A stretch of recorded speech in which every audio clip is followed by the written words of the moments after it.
24 అప్పుడు 24 క్రాఫ్ట్స్‌లో నేను ఎడిట్ చేసుకున్నాను నా ఫిల్మ్‌ని. వేరే ఎడిటర్‌నే తీసుకున్నా. బట్ కోఆపరేట్ చేయలేదు. కొరియోగ్రఫీ చేసుకున్నా. వేరే వాళ్ళని తీసుకున్నా. కోఆపరేట్ చేయలేదు. డ్రాప్ చేసేసి నేనే చేసుకున్నా. అంటే కోఆపరేట్ చేయలేదు అనంటే నీకుండే క్రియేటివ్ థాట్ ప్రాసెస్‌కి వాళ్ళ క్రియేటివ్ థాట్ ప్రాసెస్ మ్యాచ్ అలా కాకపోవటమా? అని ఏముంటుంది అది కాదండి. కోఆపరేట్ నేను అంటే? I believe cooperation is nothing but time అండి. ఓకే. I believe time. పొద్దున్నే 7 గంటలకి కాల్ షీట్ అంటే 7 గంటలకి కెమెరా ఆన్ చేయాలి. లేదు even 6 call sheet, evening 6 call sheet 6-6 అంటే ప్రతి సెకండ్ కౌంట్స్ మనకి. ప్రతి అవును. సెకండు డబ్బులతో కూడుకున్న విషయం. ప్రొడ్యూసర్ మనల్ని నమ్మి డబ్బులు పెడుతున్నప్పుడు. ఏమైపోద్దంటే ఇది మనది కాదు గదా! ఓకే. మన డబ్బులు మనం తీసుకుంటున్నాం. ఒక గంట లేట్ అయితే ఏమవుతది? ఈ యాస్పెక్ట్‌లో వర్క్ చేస్తారండి. కొంతమంది తాగేసొస్తారు సెట్‌కి. హ్మ్. తాగేసి ఎక్కడున్నారో తెలీదు. ఫోన్‌లు ఎత్తరు కొంతమంది టెక్నీషియన్స్, మంచి టెక్నీషియన్సే.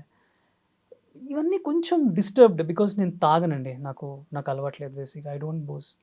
నేను స్మోక్ గూడా చేయను.